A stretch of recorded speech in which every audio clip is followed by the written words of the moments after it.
साथियों, स्वागत है आपके इस नई यूट्यूब वीडियो में जिसका नाम है आशियान। आज हम उससे संबंधित पढ़ेंगे। कल हमने सारक के बारे में पढ़ा था, तो आज कोशिश करेंगे कि आशियान को अच्छे से याद किया जाए। तो चलिए शुरू करते हैं बिना कोई देरी के। आशियान यानी कि जिसका इंग्लिश नेम है आशियान, इंग्लिश में आपको याद रखना है association of south east Asian Nations. Association of south east Asians nation, यानी ए से एसोसिएशन, एस से साउथ और ई से ईस्ट, ए से एशियंस और एन से आपको याद रखना नेशन से। यानी कि ये एक एसोसिएशन है, संगठन है जो साउथ और ईस्ट एशियाई देशों से मिलकर बना है। स्थापना 1967 में हुई थी और अगस्त 1967 में स्थापना। देखो, आ से आशियान और आ से आपको मंथ भी याद हो जाएगा, अगस्त। ठीक है, तो ठीक हमने कल पढ़ा था। तो देखो, सार्क को हमने इंग्लिश में क्या बोला था, दक्षेश। तो द से दक्षेश, द से दिसंबर, दिसंबर 1967। ठीक, दिसंबर 1985, सॉरी माफ़ करें। और ठीक इसी प्रकार से आशियान से आशियान आ से अगस्त हो जाएगा 1967 में। बैंकॉक घोषणा द्वारा इसकी स्थापना की मांग की गई या प्रस्तावित किया गया। मुख्यालय है जकार्ता में। इसे इंडोनेशिया में स्थापित किया गया। इसकी ट्रिक हमने बना रखी है आज। तो आज से आपको याद रखना, देखो, आ से आशियान और ज से जकार्ता। कल हमने साका के बारे में पढ़ा था, सा से सारक, सा से सारक और का से काठमांडू। आज पढ़ेंगे हम आज। तो आज पढ़ेंगे आ से आशियान और ज से जकार्ता। संस्थापक सदस्यों की बात करें तो 5 संस्थापक सदस्य थे। वो इसे ट्रिक से हमने याद रखना है कि इम्पोर्टेंट था, इम नहीं याद करना है, इम्पोर्टेंट था सिंगापुर, इम्पोर्टेंट था सिंगापुर। तो आई से इंडोनेशिया, एम से मलेशिया, पी से फिलीपींस और था से थाईलैंड, सिंगापुर से तो सिंगापुर हो ही जाएगा। तो आई होप ये आपको अच्छी लगेगी ट्रिक। इम्पोर्टेंट था Singapore, Indonesia, Malaysia, Philippines, Thailand और सिंगापुर, ये आपको याद रखना है। ठीक है, इसी प्रकार से अगर आपको ये ट्रिक याद नहीं हो रही तो ये रख सकते हैं आप, आई एम फील सिंगर था, आई एम फील सिंगर था, सिंगल नहीं रखना याद, सिंगर था, आई एम फील सिंगर था। तो वहीं से बन जाएगा आई से इंडोनेशिया, एम से मलेशिया, फील से याद रख लेना आपको फिलीपींस, सिंगर से आपको सिंगापुर याद रख लेना और था से आप याद रख लेंगे थाईलैंड।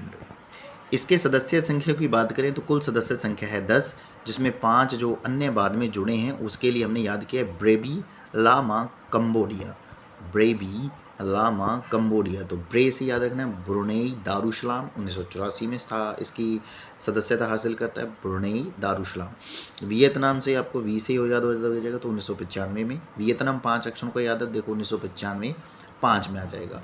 लामा ये इकट्ठा रखना है, क्यों रखना लामा, क्योंकि दोनों देश जो 1997 में सम्मिलित हुए थे। तो वियतनाम 1995, ला से लाओस 1997, म्यांमार भी 1997 में शामिल होता है। कंबोडिया 1999 में इसमें सम्मिलित होता है और कुल मिला के जब जैसे ही कंबोडिया इसमें सम्मिलित होता है तो कुल सदस्य संख्या की संख्या बढ़कर हो जाती है 10। तो ठीक है, तो ये हो गए हमारे 10 सदस्य देश। अब हम आगे चलते हैं। इसको स्थापित करने के लिए उद्देश्य क्या रखे, तो उद्देश्य देखिए बेटा, आर्थिक, सामाजिक, सांस्कृतिक विकास को बढ़ावा देने के लिए सदस्य देशों में, ठीक है, आर्थिक, सामाजिक और सांस्कृतिक विकास को बढ़ावा दिया जाएगा। दूसरा, शांति और सुरक्षा स्थापित की जाएगी, यानी इसका मुख्य उद्देश्य ये था कि आपसी सभी जो देश हैं वो शांति और सुरक्षा को स्थापित करेंगे।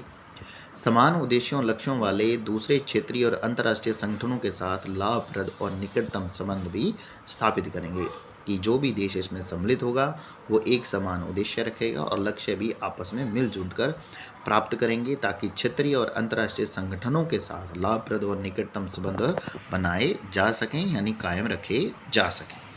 आसियान का धीरे धीरे विकास हुआ तो इसने आगे चल के अपने संस्थापक सदस्यों के बीच में और जितने भी कुल 10 सदस्य देश हैं इसमें आसियान क्षेत्रीय मंच की स्थापना की गई।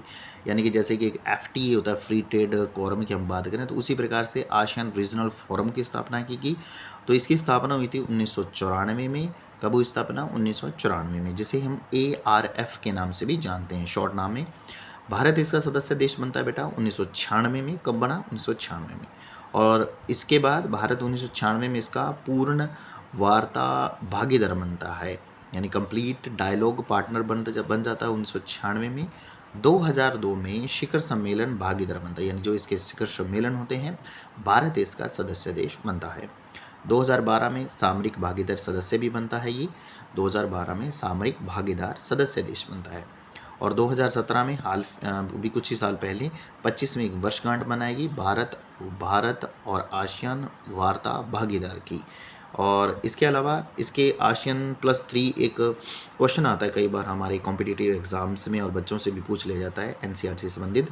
तो ASEAN+3 क्या है, तो इसको आपको याद रखना है। ASEAN+3 इसका मतलब आसियान तो है ही, साथ के साथ इसके साथ 3 देश और हैं जो मिलकर इसको बनाते हैं। तो उसके लिए हमें याद रखना है कौन से 3 हैं। कोझा चीन, तो को से याद आप रखोगे बेटा दक्षिण कोरिया, जा से आपको याद रखना है जापान, और चीन से आपको याद रख लेना है चाइना। तो आसियान के 10 सदस्य देश और कोजा चीन, तो कुल 13 सदस्य देश इसको बनाते हैं।